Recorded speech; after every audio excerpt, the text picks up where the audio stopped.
kita akan melanjutkan pembahasan kisi-kisi PAT IPA semester 2 yang pada pertemuan sebelumnya sudah saya bahas sampai nomor 15. Hari ini kita lanjutkan dari nomor 16 sampai nomor 30 ya. Oke, kisi-kisi nomor 16 yaitu disajikan data fungsi salah satu organ ekskresi. Peserta didik dapat menentukan fungsi organ yang dimaksud. Oke, ini berarti berkaitan dengan ekskresi. Nah, seperti yang sudah dipelajari oleh kalian waktu itu, saya sebutkan bahwa organ ekskresi pada manusia itu ada 4. Yang pertama ada hati, yang kedua ada paru-paru, yang ketiga ada ginjal, dan yang keempat itu kulit. Masing-masing organ ekskresi itu mengeluarkan zat yang berbeda-beda. Ekskresi itu sendiri adalah proses pengeluaran zat-zat sisa yang tidak diperlukan lagi oleh tubuh. Kenapa harus dikeluarkan? Karena kalau tidak dikeluarkan nanti tubuh kita itu akan keracunan. Jadi zat tersebut berbahaya bagi tubuh jika tidak dikeluarkan. Oke. Yang pertama, organ hati itu adalah mengeluarkan empedu. Empedu itu merupakan hasil dari perombakan sel darah merah ya. Nah, empedunya disimpan di kantung kecil berwarna hijau ini. Namanya adalah kantung empedu. Dikeluarkan melalui feses dan melalui urin. Begitu ya. Oke, next. Yang kedua adalah paru-paru. Di sini paru-paru zat sisanya adalah karbon dioksida. Ya, dan dikeluarkan melalui proses pernafasan. Yang ketiga adalah ginjal. Di sini ginjal karena membantu tubuh dalam proses menyaring darah, artinya ada yang dibuang gitu, ada zat yang dibuang dari hasil penyaringan tersebut. Zat yang dibuang tersebut dinamakan urin atau air kencing gitu ya. Kemudian yang terakhir ini ada kulit. Kulit sebagai organ ekskresi, dia mengeluarkan keringat melalui pori-pori di permukaan kulit, begitu ya. Next, nomor 17. Disajikan data hasil uji urin. Nah, kalian diminta untuk menyimpulkan penyakit apa yang ditunjukkan dari hasil uji urin tersebut. Oke. Di sini kita mempelajari tentang uji kandungan urin. Jadi kandungan urin itu yang normal tidak memiliki kandungan gula, tidak memiliki kandungan protein, glukosa itu gula ya, tidak mengandung kandungan klor gitu. Kemudian bagaimana cara mengujinya? Cara mengujinya itu adalah sampel urin, misal ada seorang anak nih diambil sampel urinnya, dia disuruh pipis terus dimasukkan ke dalam wadah untuk menguji apakah urin anak tersebut memiliki protein atau tidak di dalamnya. Maka kita harus mengecek sampel urin tersebut dengan larutan biuret.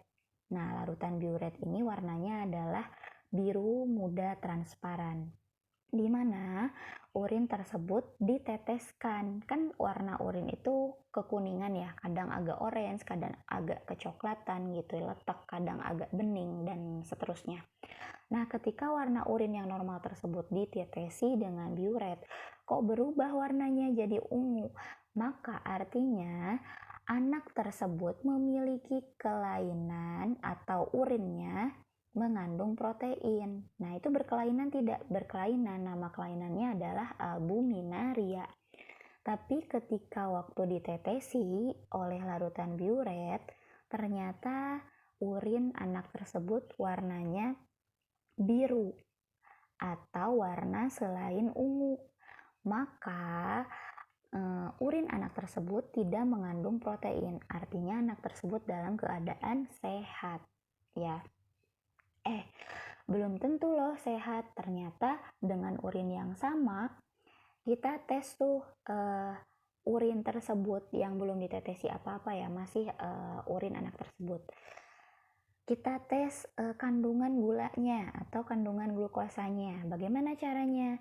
Urin anak tersebut ya yang masih belum ditetesi apa-apa, kita tambahkan larutan benedik. Nah, benedik ini adalah larutan untuk menguji apakah urin seseorang itu mengandung gula atau glukosa. Nah, ketika ditetesi kok warnanya biru atau keunguan, maka itu menunjukkan reaksi negatif. Artinya, urin tersebut normal, tidak memiliki gula. Kemudian ketika ditetesi Benedik, oh ya maaf, setelah ditetesi Benedik itu harus dibakar urinnya.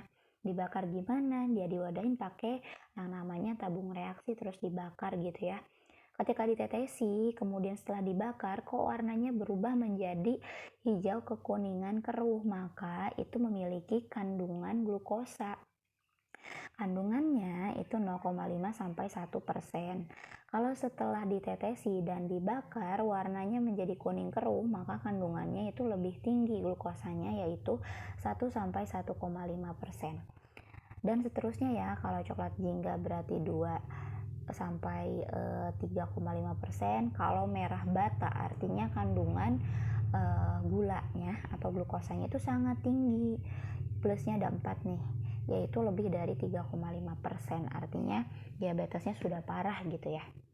Oke, selanjutnya nomor 18 nih, disajikan di soal itu ciri-ciri kelainan sistem ekskresi, kemudian kalian diminta untuk menentukan nama kelainannya. Nah, kelainan sistem ekskresi itu banyak tergantung organ apa yang diserang. Kalau organ tadi ginjal yang diserang, maka kelainannya adalah diabetes, di mana urin seseorang itu mengandung gula. Tadi sudah dijelaskan cara mengujinya gimana ya. Kalau urin seseorang mengandung protein, namanya adalah albuminaria. Kemudian kalau ginjal seseorang itu sudah rusak, artinya tidak dapat menyaring gitu ya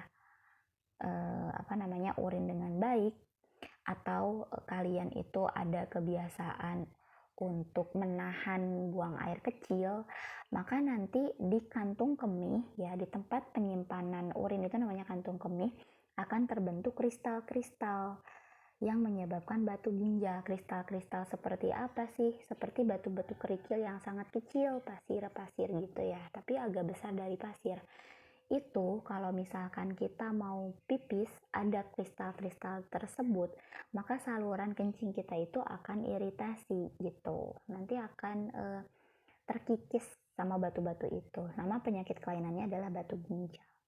Oke, kalau organ ekskresinya paru-paru itu terserang penyakit apa saja? Itu nomor 4 dan 5. Pneumonia itu dimana organ pernapasan yang berupa alveolus kalian itu memiliki rendaman air, jadi terendam oleh air ya, cairan, namanya pneumonia. Ini disebabkannya oleh bakteri atau virus. Nah, salah satu gejala corona itu adalah terkena pneumonia juga.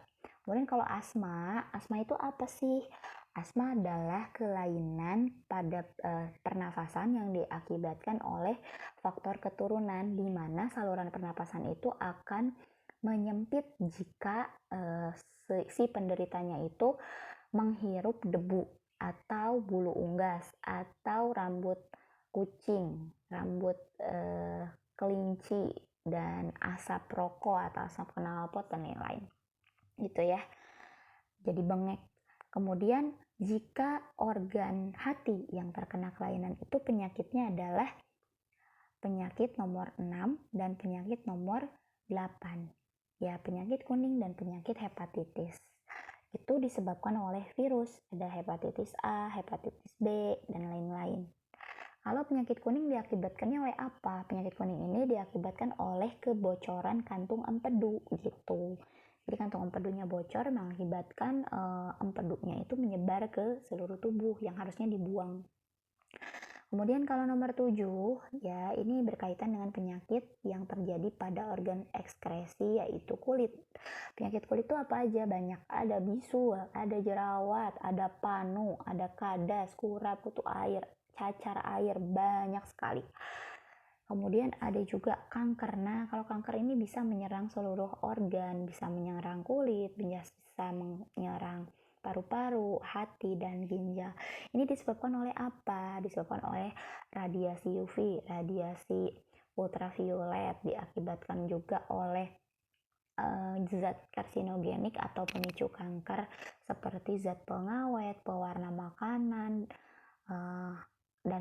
bisa juga diakibatkan oleh faktor keturunan, begitu ya.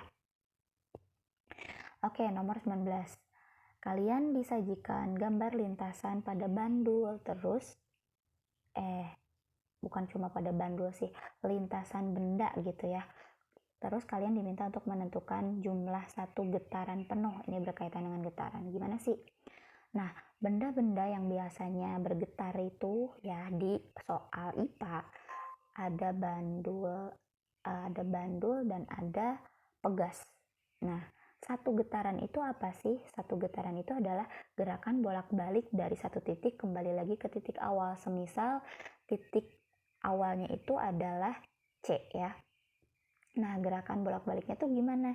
Dari C, si bandulnya, ini B sama A itu gak ada. Bandulnya dari C, kita lepas. Nah, otomatis bandul tersebut akan gerak ya ke kanan, ke kiri gitu.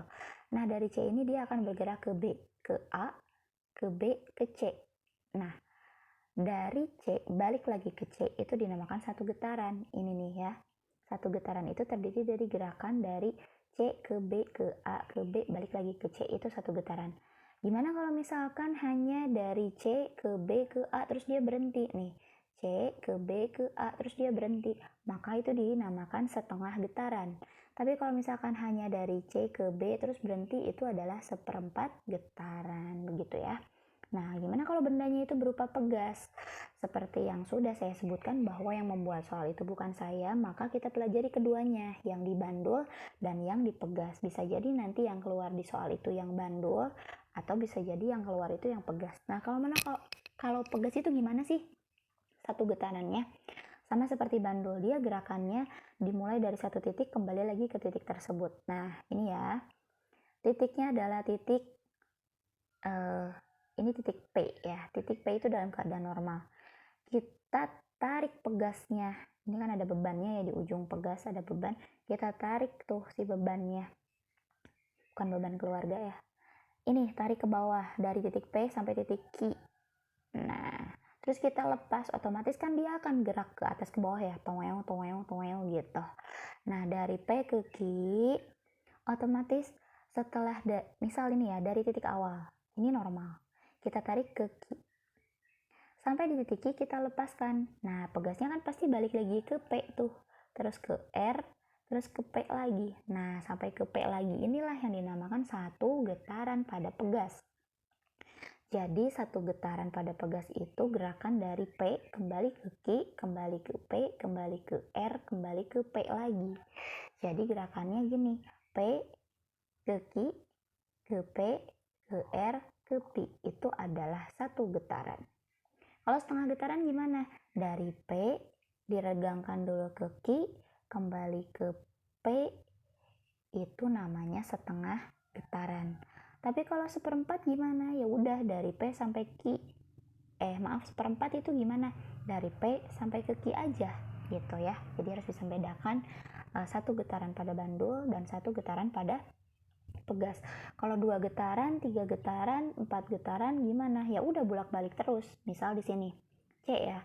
C, B, A, B, C itu 1, balik lagi B, C berarti 1,5, balik lagi A, C berarti itu 2 gitu. Nah, kalau ini gimana untuk 2 getaran? Ya diulang, yang P sampai P ini diulang lagi, berarti P, Q, P, R, P, P, Q, R, R, P gitu. P, Q, P, R, P, P, Q, P, R, P itu 2 getaran. Itu ya. Yang selanjutnya nomor 20. Disajikan gambar bandul, peserta didik dapat menghitung frekuensinya. Nah, frekuensi itu adalah banyaknya suatu getaran yang terjadi pada waktu tertentu. Dihitung dengan rumus F sama dengan N per T, atau F sama dengan 1 per T besar, atau ini rumus dari periode, tidak usah dibahas ya. Contoh soal, bandul bergerak dari A ke C. Nih, yang tadi ya, yang ini nih. Dari A ke C katanya. Contohnya. Terus memerlukan waktu 0,5 sekon dan jarak A, B, C itu 10 cm. Frekuensi bandul tersebut adalah, nah, cara menghitungnya itu bagaimana? Frekuensi itu kan tadi banyaknya getaran ya.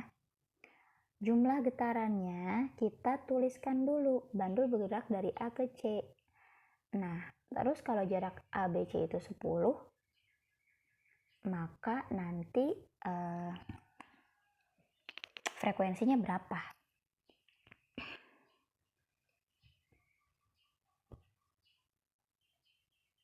Oke, kita lihat ABC katanya 10, ABC itu 10. Tapi itu nggak ngaruh ya, jangan kita perhatikan. Katanya gerakan dari A ke C itu memerlukan waktu, tadi berapa waktunya? Nah, waktunya 0,2 detik. A ke C itu kan baru setengah getaran, kan A ke C. Kalau satu getaran berarti, nah dari sini ya, A, B, C itu baru setengah. Kalau harus satu getaran itu berarti balik lagi ke C.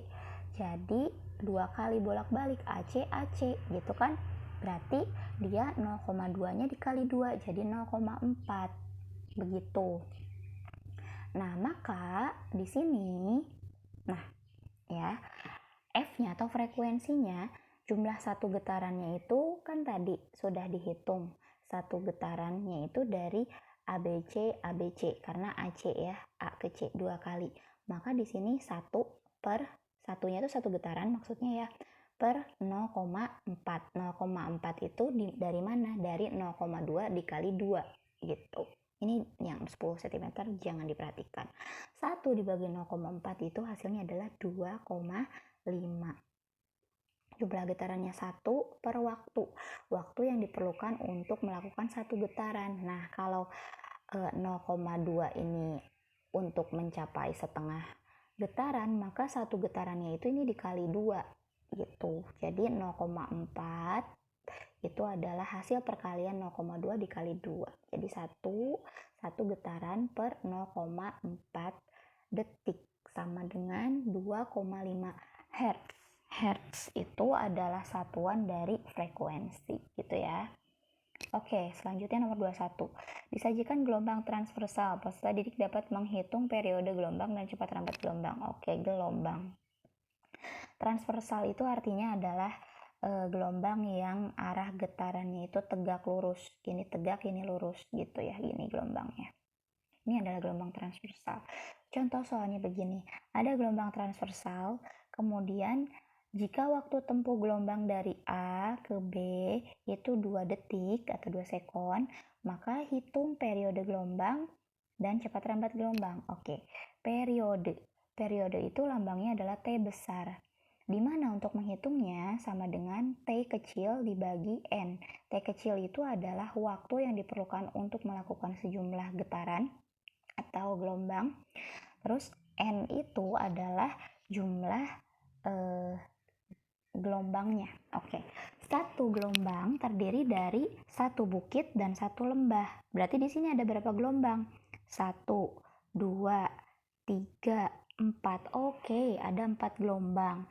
Nah, untuk melakukan 4 gelombang ini, di soal disebutkan diperlukan waktu 2 sekon, maka T yang di sini kita ganti dengan 2. Kemudian N-nya kan tadi kita sudah menghitung bahwa di sini jumlahnya ada 4 gelombang gitu. Maka 2 per 4, N-nya diganti menjadi 4. Nah, 2 dibagi 4 adalah setengah detik. Nah, yang kedua yang ditanyakan adalah cepat rambat gelombang, di mana rumusnya itu adalah V sama dengan lambda dikali F. Oke, kita sudah punya T-nya. Untuk mencari F dari T itu tinggal dibagi aja. 1 F sama dengan 1 per T gitu. Sebentar. Jadi F ini ya sama dengan 1 per T gitu. T-nya ini udah ada nih, T-nya setengah. 1 dibagi setengah itu hasilnya adalah 2. Maka di sini ya, lambda itu apa sih? Lambdanya itu kita simpan dulu ya, F-nya tadi sama dengan 2. Nah, lambda itu adalah panjang satu gelombang. Nah, di sini kan 6 ya panjang. Kan ini ada 4 gelombang. Nah, dari A ke B itu 6 meter, maka satu gelombangnya itu berapa? Tinggal bagikan 6 dibagi 4, maka lambda akan sama dengan 6 dibagi 4. Hasil 6 dibagi 4 itu adalah 1,5. Itu lambdanya. Kemudian di sini kita cari frekuensinya. Tadi udah dicari frekuensinya. 1 dibagi setengah sama dengan 2. Jadi tinggal kita kalikan. Maka cepat rambat itu sama dengan 1,5 dikali 2 sama dengan 3 meter per sekon. Mudah-mudahan paham ya. Lanjut, nomor 22. Kalian disajikan teks bacaan tentang bunyi, kemudian diminta untuk menyimpulkan karakteristik bunyi. Oke, karakteristik bunyi. Gak tahu ya teksnya nanti seperti apa, pokoknya karakteristik bunyi itu. Yang ke-1, dia memiliki frekuensi bunyi. Frekuensi bunyi itu adalah rentang kekuatan bunyi yang bisa didengar. Kemudian amplitudo itu simpangan maksimum atau kuat lemahnya suatu bunyi. Kemudian warna bunyi itu adalah identitas suatu bunyi. Semisal dengan nada yang sama, ya. Di sini kata-katanya seperti ini. Misalkan di C kita memainkan dua alat musik yang berbeda, tapi di C, sama-sama di C. Nanti suara seruling dan suara gitar itu berbeda kan, walaupun sama-sama kita mainkan di kunci C. Kenapa berbeda? Karena suling dan gitar itu memiliki warna bunyi atau timbre yang berbeda, begitu. Nah, kita balik ke frekuensi tadi ya. Frekuensi bunyi itu ada 3 jenis. Yang pertama infrasonik, itu kurang dari 20 Hz. Ini tidak dapat didengar oleh manusia, hanya bisa didengar oleh hewan. Infra itu kecil ya. Hewannya apa aja? Ada jangkrik, ada kucing, ada anjing, dan lain-lain. Nah, kalau audiosonik itu adalah frekuensi bunyi antara 20 sampai 20.000 Hz. Ini bisa didengar oleh kita ya, manusia. Kemudian ultrasonik itu di atas 20.000 Hz. Ini juga tidak dapat didengar oleh manusia. Yang dapat dengar bunyi ultrasonik itu adalah kelelawar dan lumba-lumba. Gitu ya. Kita lanjut ke nomor 23. Disajikan resonansi bandul. Peserta didik dapat menentukan resonansinya. Nah, resonansi bandul itu kayak mana? Ada berbagai macam bandul. Resonansi itu artinya adalah ikut bergetarnya suatu benda karena getaran benda lain yang frekuensinya sama. Semisal, kita goyangkan nih bandul yang E. Bandul mana saja nanti yang bakal ikut bergetar atau bergoyang? Nah, bandul yang ikut bergoyang atau beresonansi itu adalah bandul dengan panjang tali yang sama. E berarti dia akan berbarengan menggetarkan bandul C dan bandul A. Begitu juga kalau kita beri getaran frekuensi tertentu ya, si D ini sampai dia goyang. Nanti yang ikut bergetar, yang ikut beresonansi adalah bandul B saja. Kenapa? Karena panjang talinya sama, sedangkan bandul A, C, dan E itu akan tetap diam. Tuh. Lanjut, nomor 24. Disajikan gambar kapal ikan. Peserta didik dapat menghitung kedalaman dasar laut. Oke, di sini ada kapal. Gimana sih cara menghitung kedalaman laut itu? Nah, suatu laut itu diukur dari atas kapal di sini ya, menggunakan gelombang yang kecepatannya 500 meter per sekon. Oke, kita punya kecepatan itu simbolnya V, kita tulis. Kemudian jika gelombang diterima kembali setelah 4 sekon, berarti 4 sekon ini adalah T kecil atau waktu ya, sekon itu sama dengan detik. Kemudian ditanyakan berapakah kedalamannya. Oke, caranya adalah menghitung dengan rumus yang ada di putih-putih ini. Kedalaman itu simbolnya S, di mana S sama dengan kecepatan dikali waktu dibagi 2. Nah, kecepatannya udah ada nih. 500 dikali 4, ya kan? Dibagi 2, gitu. Ini 500 dikali 4 itu kan berapa tuh? 5 dikali 4, 20. Tambah nolnya 2, 2000 ya. Berarti 2000 dibagi 2 sama dengan 1000 meter. Begitu. Oke, lanjut nomor 25. Disajikan gambar percobaan cahaya. Kalian dapat menyimpulkan sifat cahaya sesuai percobaan. Oke. Nah, ini percobaannya, di mana ada sebuah benda, nggak tahu ya percobaannya nanti seperti apa, tapi ini prediksi aja.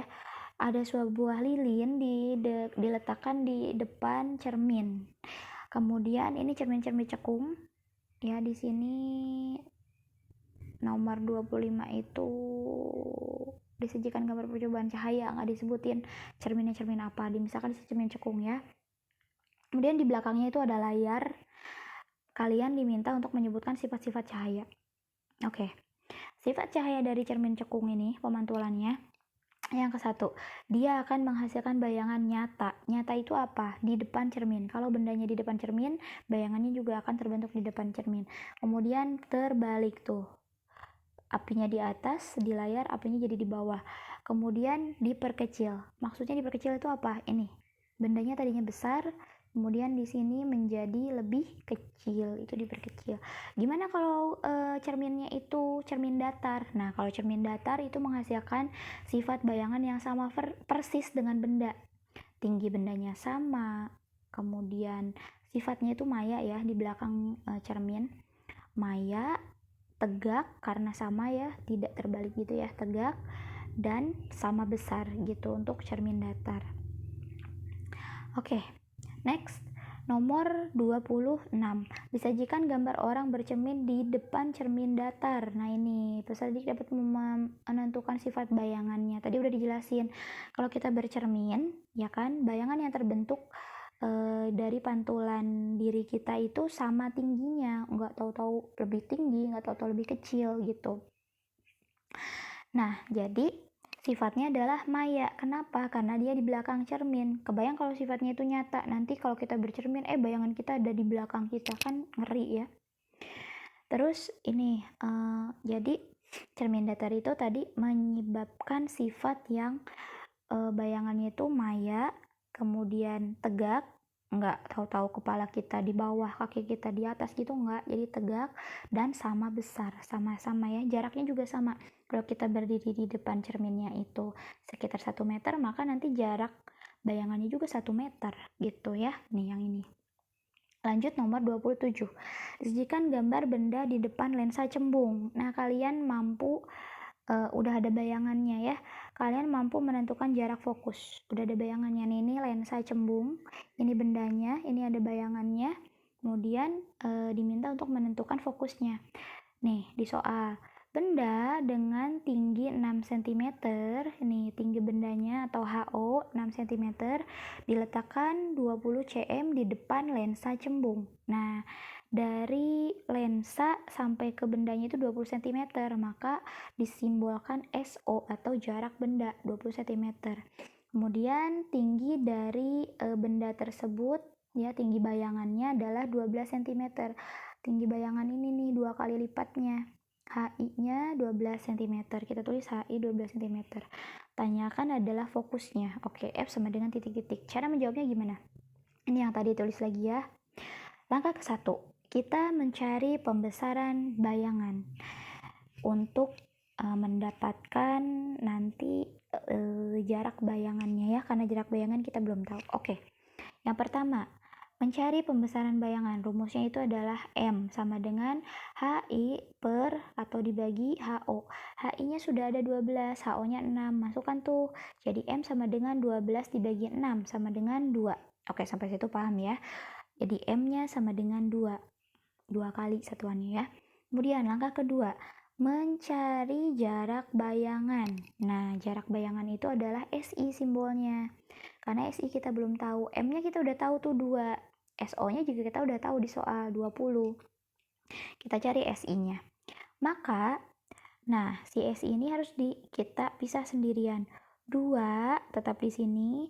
Nah, 20 ini pindah ke sebelah kiri. Kalau tadinya ini bagi, per itu kan bagi ya, dipindah ke kiri, maka dia akan berubah tanda menjadi kali, kebalikannya. Jadi 2 dikali 4, 2 dikali 20 sama dengan SI. SI-nya berapa itu SI-nya? Ya ini aja nih, 2 dikali 20 dikalikan. Maka SI itu sama dengan 40. Jadi jarak bayangan adalah 40 cm. Kita udah punya SI nih. Sekarang kita masukkan yang ditanyakan tuh apa dari tadi? Fokus. Nah, fokusnya itu rumusnya adalah 1 per F sama dengan 1 per SO ditambah 1 per SI. Nah, SO-nya udah tahu tuh berapa, 20 cm.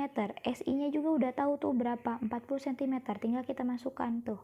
SO-nya diganti 20, SI-nya diganti 40. Setelah itu kita cari KPK-nya. Antara 20 dan 40 itu yang 40 ya. Jadi 40 dibagi 20 itu hasilnya 2, dikali 1 itu 2. Kemudian 40 dibagi 40 itu hasilnya 1, dikali 1 sama dengan 1. Oke, tambahkan. 1 per F sama dengan 2 per 1, 3 ya per 40. Yang ditanyakan itu F, maka dibalik nih yang 1 per F ini, jadi F per 1 sama dengan, kalau yang ini dibalik maka yang ini juga dibalik, 40 per 3 gitu. Nah, jadi F dibagi 1 itu F, ya kan?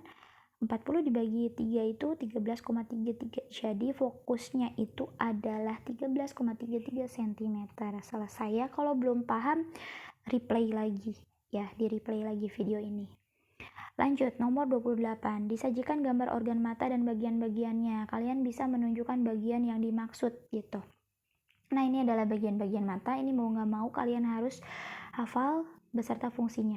Ada otot mata, itu berfungsi untuk menggerakkan bola mata. Iya, biar bisa kita menggerakkan mata kita, melirikkan mata kita ke kiri, ke kanan, ke atas, ke bawah, muter gitu kan, dan seterusnya. Kemudian ada kornea. Kornea itu menerima rangsang cahaya dan meneruskannya ke bagian mata yang lebih dalam ini ya, meneruskannya ke yang lebih dalam. Terus iris memberi warna pada mata dan mengatur besar kecilnya pupil. Nih irisnya yang ini ya.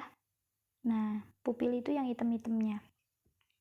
Nah, sekarang pupil itu mana? Memberi mengatur jumlah cahaya yang masuk ke mata. Ini di sini ya, pupil yang ini nih. Kemudian aqueous humor. Aqueous humor.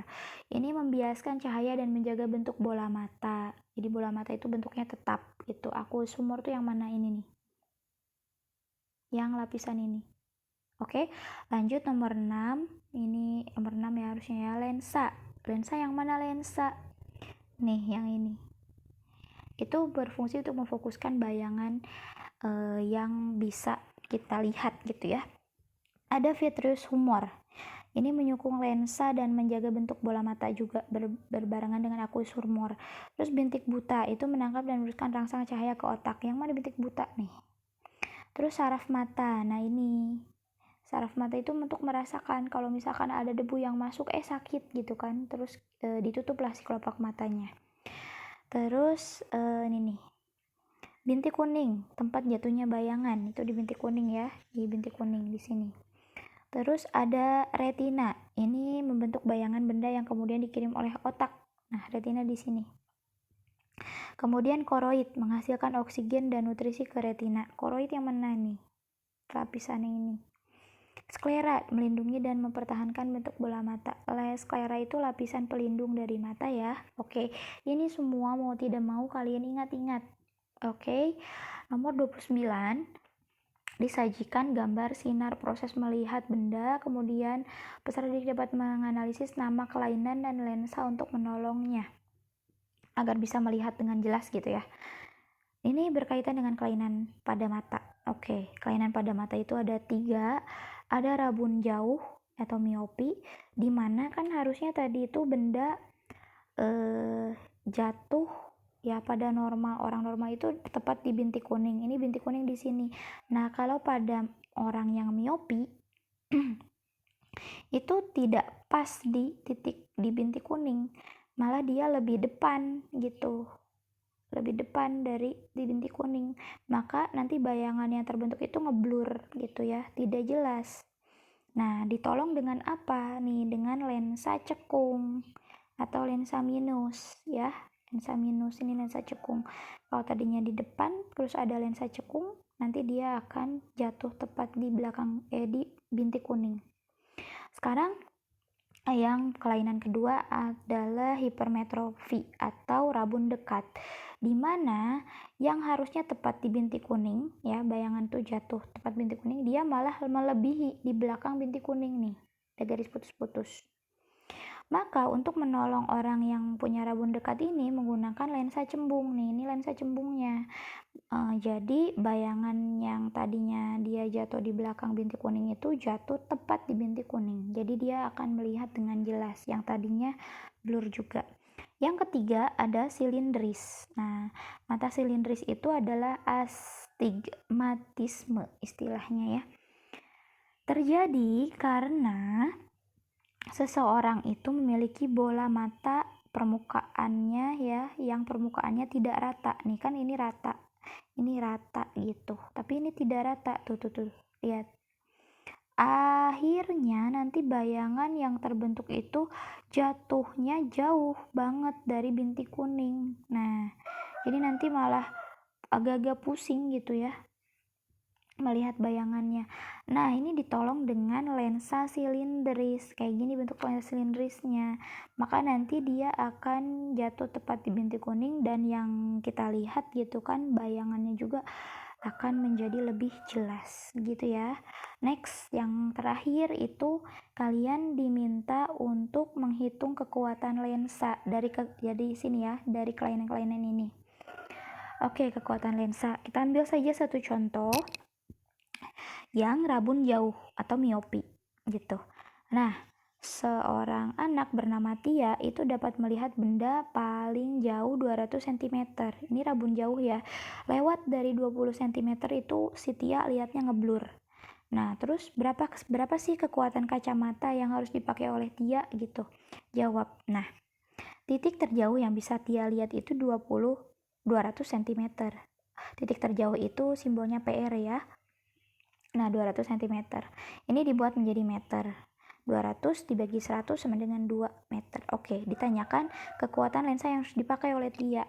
Caranya, kekuatan lensa itu simbolnya P. Sama dengan rumusnya itu minus 1 dibagi PR. PR itu yang ini ya tadi, yang 2. Minus 1 dibagi 2. Ya, jadi minus setengah. Jadi Tia itu harus membeli kacamata dengan kekuatan minus setengah dioptri gitu ya. Paham? Mudah-mudahan lancar ujian kalian. Kalau misalkan masih belum paham, di replay lagi videonya. Setelah replay kok belum paham, boleh tanya di kolom komentar atau chat melalui WA atau DM ke saya ya. Terima kasih, semangat, jangan lupa belajar, jaga kesehatan. Semoga hasil ujian kalian itu di atas KKM. Oke, terima kasih. Wassalamualaikum warahmatullahi wabarakatuh.